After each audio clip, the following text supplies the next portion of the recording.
And here we are. Excellent. Hi, Kate. Hi, good morning, Emily. Good morning. How are you? I'm good. Did you sleep well last night? I did. Do I look perky? You do. Yeah, you do. Yeah. I think we're perky. Thank goodness. Oh, my goodness. Well, you guys, here we are. I see people jumping on, Emily, and we're going to make sure that we can see everybody and that you can see us. There we are. Some of you might have seen the pre-show, our pre-show show good. with Katie Hacker. It was so nice of her to stop by and do a little broadcast with us. So here we are. Emily and I are in the wilds of Tucson at the Tucson Gem Shows. Yeah. And you guys make sure to give us a thumbs up to make sure that you can hear us. I think you can. I hope you can. But, you know, Tucson is always a crapshoot for connection. That's right. So if anything drops out or anything while we're broadcasting, the broadcast itself should be uninterrupted. You'll be able to see it on replay. Yeah, it'll pick right up again. Yeah, and then we'll also post it on our YouTube channel as well. Okay? So that being said, pardon me, we are having so much fun. You can see, I'm going to flip it around. You can see what's going on behind me here. Can you guys see? Move this around a little bit more. There we go. Can you see there are classes going on? We're in the classroom area at the Jogs show at the Tucson Expo Center. And it's where my classes were for the last 4 days. It was fantastic. And we're all done with classes. It was great. I had some wonderful helpers. Tammy Drennan, I know you're watching. I saw you jump on. Tammy and Art were awesome. They helped out so much. So it was great to have them here. My dear friend Barbara was here helping us as well. And of course, Emily's in the house. I came rolling into Tucson late. I missed a lot of the good class stuff, but I got to see you. We had a lot of fun doing all your performing all over the place. Yes, we had a lot of fun. I got to do some shopping, which was really fun. Yeah, Tucson shopping is always really good. It's really good. And I got to say that one of my favorite parts of Tucson is connecting up with people that I haven't seen for a little while. Totally. And I really like that. You know, I like the idea that I haven't seen you for a year, but we pick right up where we left off. I know, exactly right. That's or so people true. remind me what I bought last year from them. They're right. like, oh yeah, you got those other buttons. I'm like, oh gosh, how do people remember that? I haven't done anything with those yet. Well, they don't go bad, you know. Oh, great. Gita is here as Beadshop.com. Hi, Gita. So it's great to have you here, Hope you're Gita. healing up well. As well. Well, great. Well, what we're going to do, what I thought when we were talking about our Tucson broadcast, I thought it would be a lot of fun to do just kind of an off-the-cuff, impromptu kind of fun thing.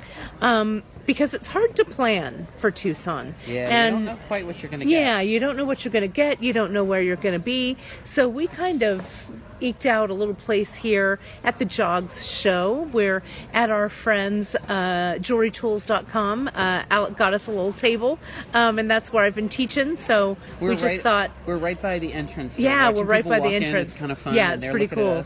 And we're looking at them, which is good. So we're at the Tucson Convention Center. Is that right? We are. Yep, the Tucson Convention. I think it's the Tucson Expo Center. Expo Center is where we are.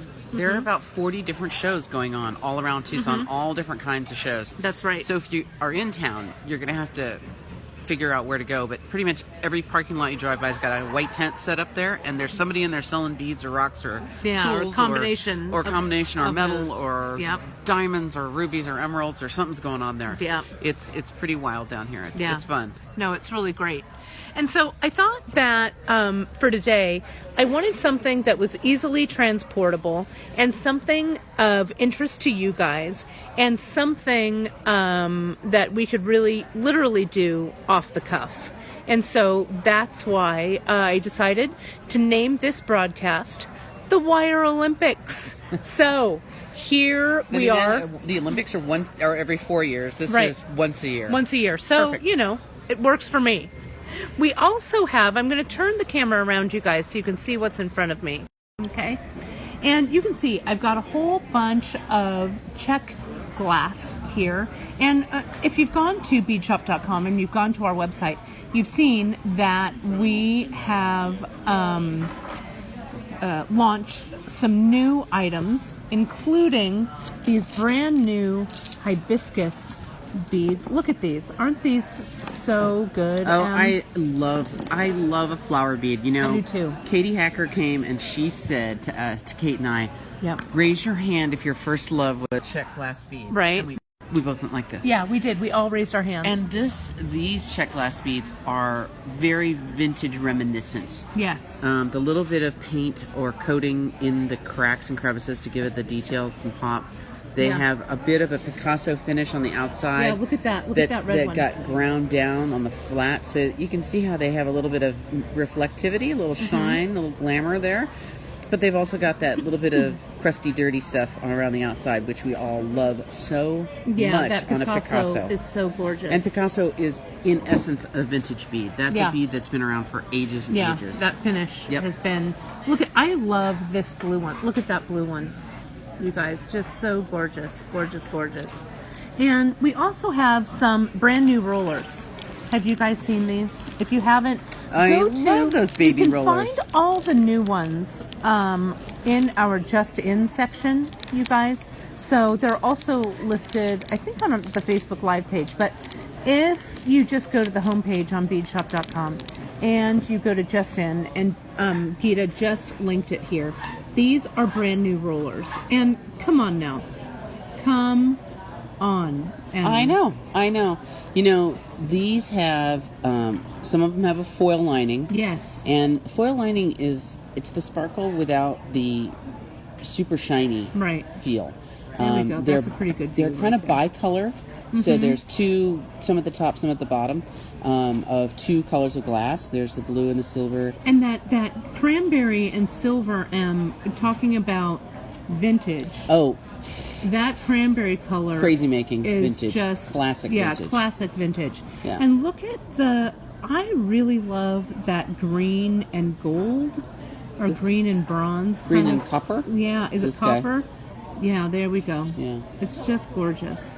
And then that blue, what's that blue? Blue and like a purple? It's got purple and silver lining. Oh, gorgeous. And, you know, vintage glass often had these mixtures of colors, and they didn't have such an exactitude of mix. It was a little bit more freeform, Right. which means that each bead looks a little bit more unique. It's a little Right. bit more like a natural stone bead.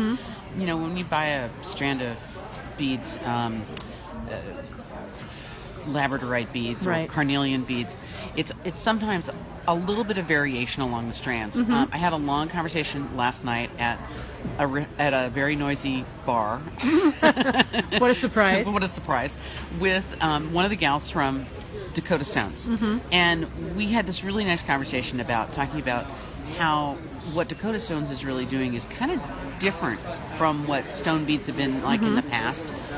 They're making really consistent holes, and they're guaranteeing that we're getting that consistency It's so good. across the board. Used to be that there was so much more variation and variability in holes and in the stones themselves. It made it so hard to string. It was hard to string, hard to rebuy, hard to do all those things at once. And I can't say enough about how I appreciate that. Yeah. But it's then our job, Kate and mine, and all Right. the people in the bead world, to educate folks as they're getting started with jewelry or making jewelry, that having that irregularity to bead holes, Yeah. it's common, Yeah. but it's no longer has to be the norm. Right. It no longer has to be something that you're going to have to get stuck with. You're not going to have to remount beads or have broken beads or have beads Ream 'em out or whatever. Yeah. None of that stuff. Yeah. Dakota Stones has really kind of got your back. Yeah. I'm so And which pleased is why to work we're with them. that's why we're so stoked. Yeah. We're actually going to go over there a little bit later and look at some of their new Yeah. stuff and stuff as well. So it's going to be great. Maybe we'll be able to get a sneak peek of what's going on. I Yes. know they had some cool stuff. So we're going to focus today on then two things with the Wire Olympics, right? Yeah. We're going to focus on our friends Parawire, and I chose the titanium. I thought we'd work in one color, 20 gauge, 18 gauge, and 24 gauge, right here. Okay. And then I thought we would also use some of our tried and trues. What have we got here, Em? We've got the English cuts, which, again, talk about a vintage bead coming back to making the rounds. Right. These English cut beads with a visible mold line, a little bit of irregularity, but a glass bead, so you never have to worry about the holes on these. Mm-mm. They're always going to have a nice substantial hole. 18-gauge wire should fit through it. And the coatings are all permanent? Yep. So lots of Picassos, lots of foils on the outside. Look at that avocado. Yeah. Just delicious. Isn't that awesome? So good. So we've also we've got some rollers, right? Some rondelles. Yep, absolutely. And I again, a Picasso finish, it has my heart. Right, this bead had a Picasso finish over the whole bead, and then it was cut again to reveal. And here you can see it on these carnelian colored ones. See how the variation comes in the color. I love that. I mean, I'm all about having options in the strand of beads. You know, so good. And these ivory ones as well have that little bit of variation. And that matte ivory is delicious. Again, super vintage. And again, a couple of different smaller ones. We've got those 5mm Yep. rondelles also, which are gorgeous. And then, of course, we're going to be using some of our new flowers, those hibiscus, and some of our new rollers. So, Em, let's get this ball rolling, shall we? Absolutely. How about you? Emily's already been making some Olympic moves over here. First, Em, I want to talk to you real quick because we were talking about this in the car a little bit, chatting about our wire. I'm actually going to turn this around here for just a second so we can chitty chat. Oh, sorry, my hand was totally in the way. Let me move this. I'm my own camera person. Today we're doing this literally on the fly. So on a shoestring too. There we go. There we are. That doesn't look too bad. Oh, there you go. Hands free. There we go. Hands free. Nice. That looks good. So let's talk about a little bit about how you approach wire for your wire working. You know, I'm going to get a little closer. Wire can so be two everybody things can hear us. to me. Wire can be just a material, like a stringy material, like soft flex or thread or silk or whatever. And wire can also be really a strong design element, right? And something that you're additiving to, you're adding to your design and bringing up more and more interest in your design. And one of the things that you said in the car, you likened wire to fabric. You know, it was interesting. I've been doing a lot of sewing the last few years. Wire is a little bit like fabric.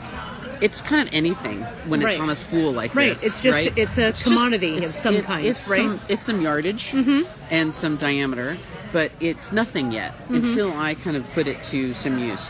I also think a little bit about wire the way I think about fabric, because you wouldn't take a big piece of fabric, cut a little hole out of the middle to get a little scrap. Right. You'd cut a little piece off the corner. Right.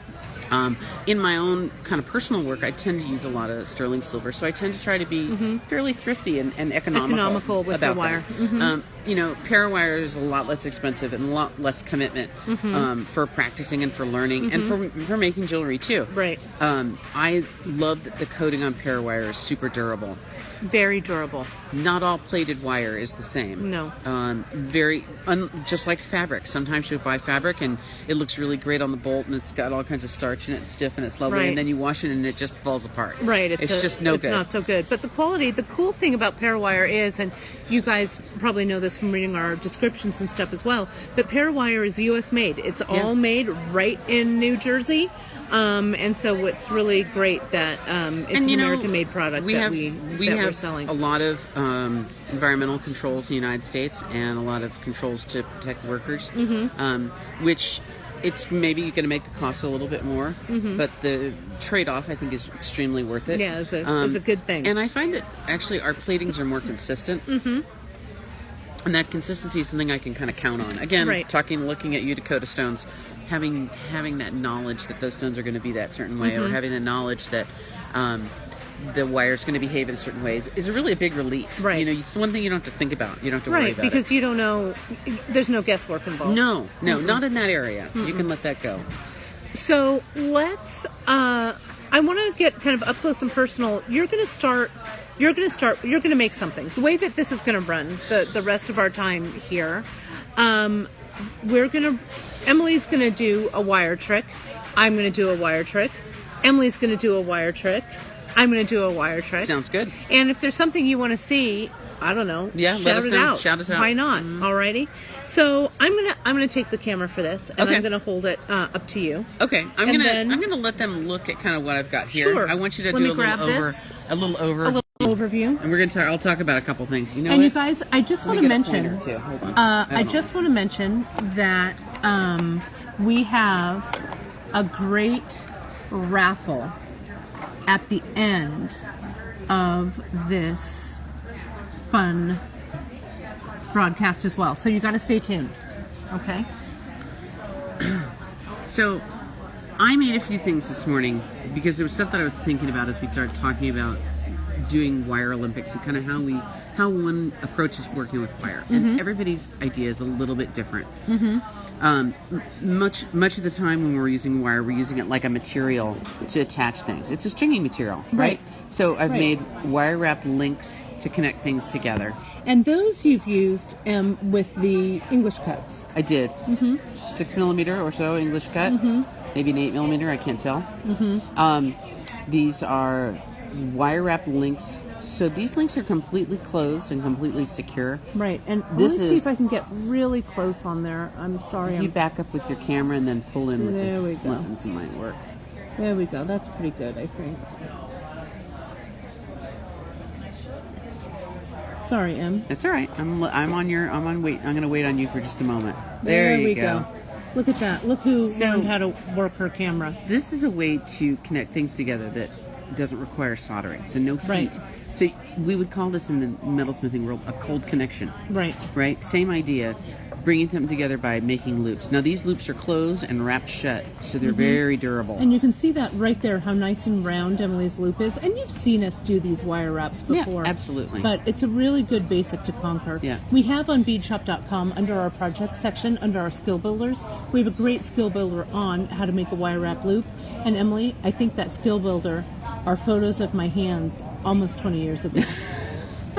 Which is hilarious. That's great. Which is hilarious. Now the other kind of And so, loops you might we've do, got a nice loop here. simple loops. I kind of like the look of simple loops. I think they're I tend to make them a little bit bigger and a little heavier gauge wire as well. Yeah, what gauge are we using This here? is 20 gauge. Okay. This is 24 gauge. Okay. Okay. Both of these wires, all these pair of wires are dead soft wires, so they're very flexible, easy to bend, and they won't work harden too quickly.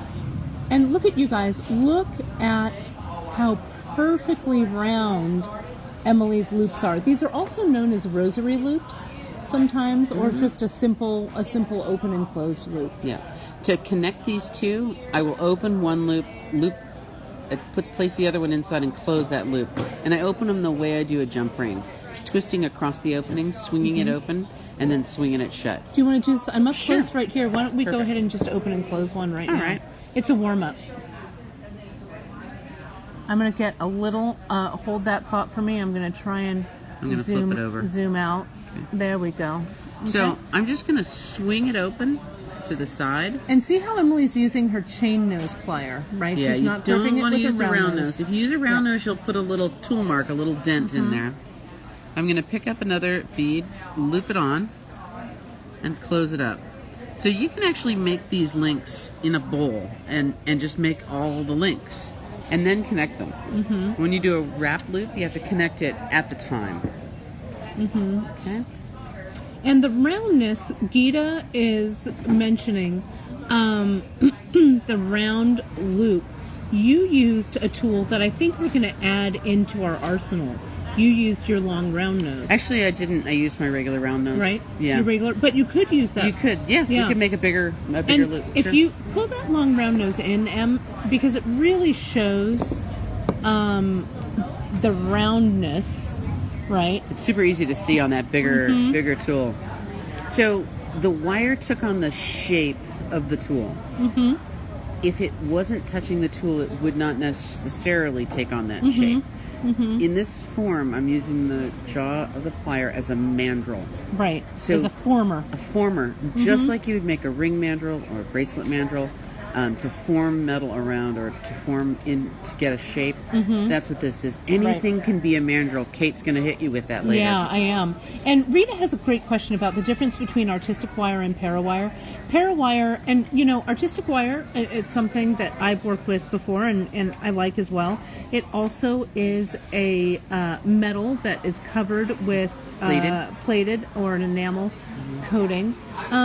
I have what I know about the parawire is it is a U.S. made product. They've been making wire since I think the early to mid 1900s, really. So they have a lot of experience behind that wire making. I got introduced to parawire by a really good friend of mine whose name is Mary Hetmansberger. Yes. She's a really wonderful basket wire artist, jewelry maker, just quite accomplished.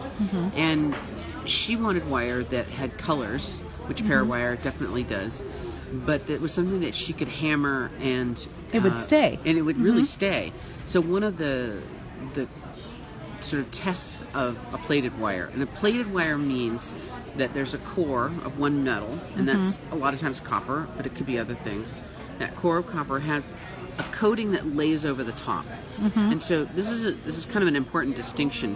When you say a coated or a plated wire, that covering is laying on top of that metal underneath. Now the bond between those two materials can be kind of tenuous. It doesn't have to be very good. When we talk about gold filled material, which is another way of talking about two materials, it's a core of copper, a core of brass with gold clad over the top, and that gold is bonded to the metal. Those metals using heat and pressure. Right. They're connected together. So they're really, it's something that you can hammer on and solder and do all these things, and it will stand up to those things. Anytime that plating kind of comes into play, then that coating is just kind of hanging out there on there. And it could be a little more delicate. Absolutely. So that's why the plating, we're so pleased with the plating and the quality of the plating on this parawire product. Yeah, and parawire holds up. Mary Hetmansberger is not a delicate flower. Yeah, she doesn't come to play. No, she gets serious with her hammers and stuff. So I really enjoy watching her, and I was, we talk amongst ourselves, teachers and enthusiasts. We talk about materials all the time, so we want to know what other people are using and how they're using them, and how it holds up for sure.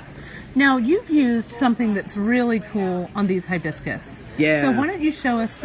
Why don't you continue with your Odyssey? Sure. Right here. I played around a little bit with the idea of these flowers being used as a earring or a pendant. Kind of like a briolette wrap. But using a briolette wrap variation. Using my wire to come around the outside and then making a loop at the top rather than going top to bottom. Right. I thought that this, in a way, kind of shows off the wire as a design element. Right. It brings another thing to this. So I could have accented this with a bright copper wire. Would have been really pretty with these beads. Definitely. Had I brought the copper with me instead of titanium. Right. So having another color element here is totally all worth it for me. I will work to have more metal on the outside of my pieces. These are both done in 20 gauge. And then I also And those will just hang like an earring. Yeah. Katie Hacker was commenting earlier. She said, I want these as a pair of earrings. And so this would look great as just kind of a charm or a drop. It's great. I could see this on a little bracelet too, hanging down. It would look really nice. A really nice little charm. And these, you guys, are, and I don't have my millimeter gauge with me, but these are maybe a little bit larger than a nickel M. I have a, I don't have. What do you have? I have a ruler. Because I don't travel without a ruler, sister. And Emily, do you want to spell Mary Hetmansberger? I would be delighted. Mary, M-A-R-Y, Hetmansberger, Hettmansperger, Hetmansberger. All right. And if you Google Mary Hetz, Hetts, you'll find her. You'll find her too. Yeah. So she's really incredible, and she's someone that we really admire as a wire artist. She's been teaching for probably almost 30 years. And is a real leader. Has a fiber background as well. She has a master's, I believe, in basketry, and when she sends out her information about her CV, it's 2 pages of shows that she's been in with these so fantastic baskets that nobody knows about in the jewelry biz. And I'm sure the basket biz people don't know anything about the jewelry stuff. biz. It's pretty cool. So tell me again the size of that flower before we got distracted. So that flower is about 20 millimeters across. So maybe just shy of 3/4 of an inch. Sure.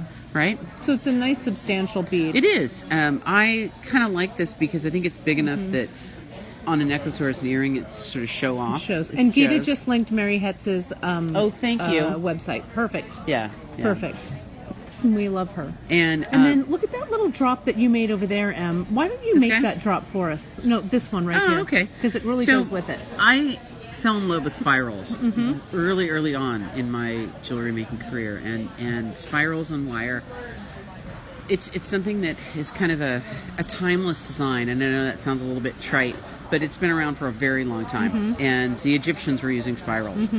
But I also like exploring what you can do when you kind of go away from that traditional spiral and go into something else. And I've always called this a leaf head pin. Oh, a leaf head pin. So I'm making my own head pin here, and I also tend to make my own head pins out of little scraps of wire and stuff, so I don't really waste very much. Will you show us how you make one? Sure, absolutely.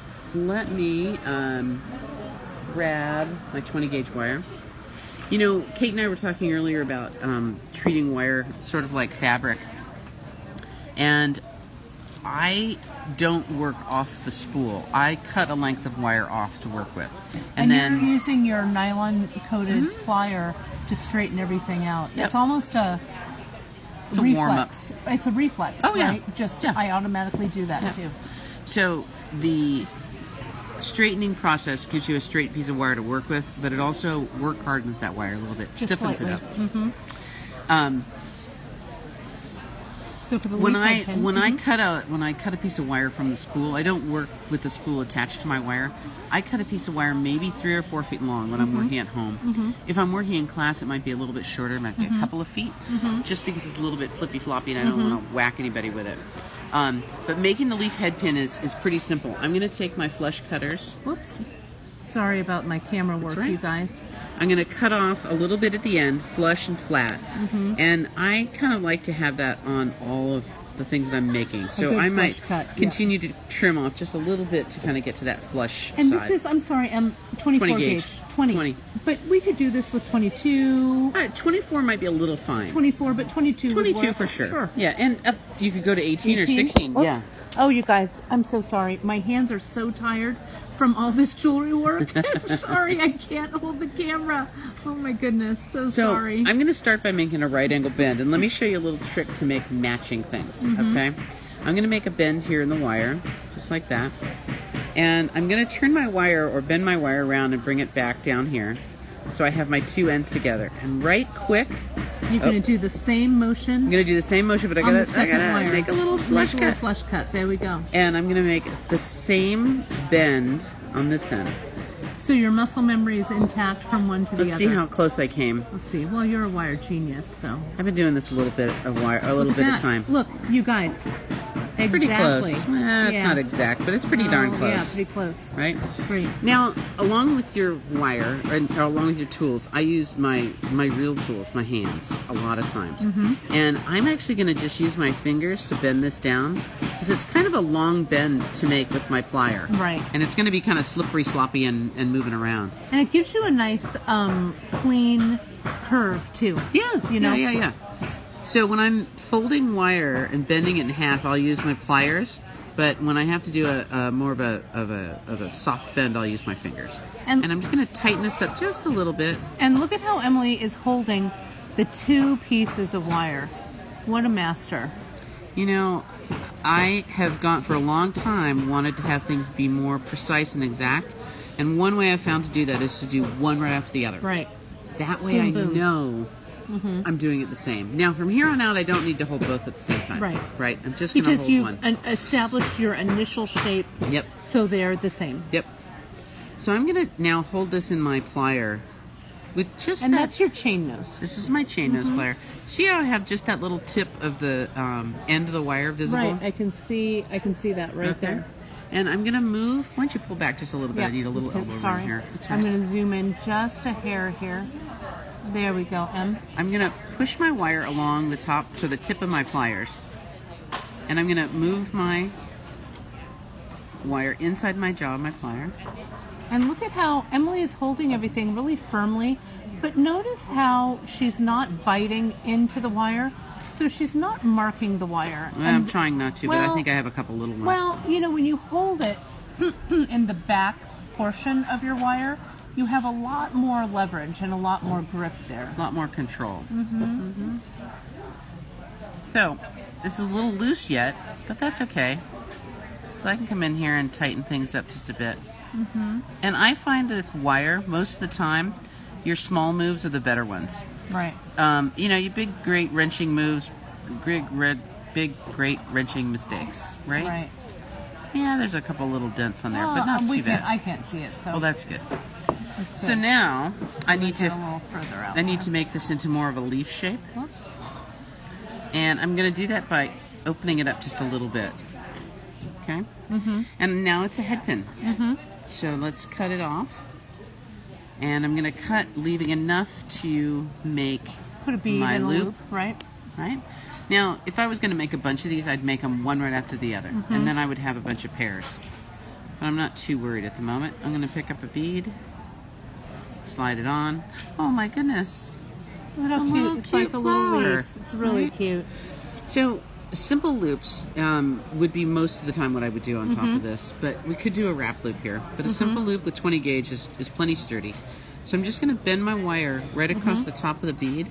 And see how she really caught just right at the top of the bead hole. That's what helps you make that good bend. I'm going to flush cut down here and cut off most of what I had. I'm leaving enough wire to make a loop. And this is probably the hardest thing to learn in wire, is training your eye and your hand to cut and be consistent about what you're doing. Exactly. If I measure this, and I would never measure all of my loops. No, it's about a quarter of an inch. Yeah, about a quarter of an inch, about 8 millimeter-ish, 8 or 9 millimeters. I would never measure all my loops. Let me tell you. You've got to learn how to eyeball them, and that's it. Once things are connected to one another, the size of the little variation's not so big a deal. Yeah, no, right? exactly. And if you make one loop that's too big, you can make a bunch more. You can cut it down and make it smaller. Right, exactly. I'm going to take my round nose pliers, grab a hold of the end. And I'm going to do it from like Emily's perspective. So can you see how when Emily grabs that wire is all the way at the end. There's no wire sticking through the heads of the plier. And I'm going to roll over.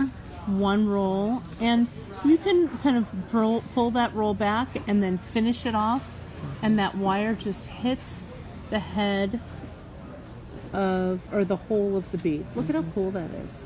I think that makes kind of a cute little dangle, a little doodah. And it's a little bit handcrafted, that's fine.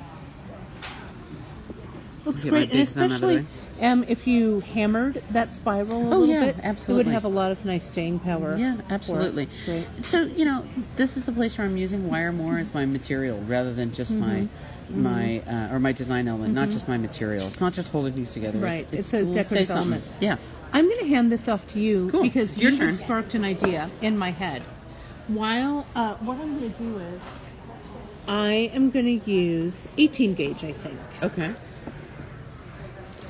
Are you okay with that cord? And am I okay about right here, maybe? Hold on a second. There we go. Did I buy you those little? Yeah, that's from you. Like, where'd you get that? This is 18 gauge. Okay. And one of the spirals that I like to do as well, this is something that I've done for a long time. I'm going to go ahead and use my 18 gauge wire. Now, I am an off the spool gal. An on the spool gal. Working off the spool, yes, or on the spool as you were, but working with my wire coming directly off the spool. So I'm going to use my wire straightener, straighten that out. And again, this is a great one not only for 18 gauge. Hey, if you guys freeze up, we do have a low network connection here. If your network feed freezes up, just restart or reload your Facebook, and it should bring it right back. Yeah. So it looks like it is frozen. Let's see. Shall I hold for just a second? Yeah. I'm going to hold.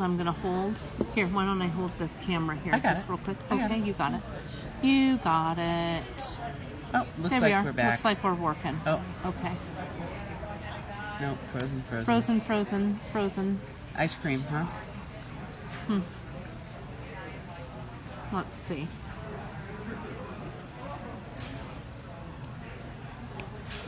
Should I come back in? Yeah, Are you Gita guys says getting it's frozen. Yep, frozen. Are you getting audio from us? Anybody? Can I have a heart for audio? Does it say hello broadcast? Yeah. Oh, let's just go ahead. What we're going to do, you guys, is we'll just go ahead and Oh, somebody refreshed and came back. If it still says low, Yeah. then we probably have to Finish and come jump back. out, and Okay. jump back in. Guys, we're gonna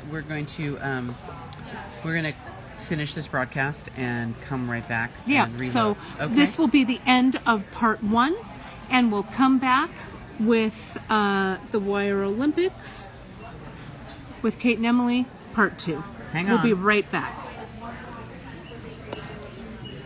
Just finish.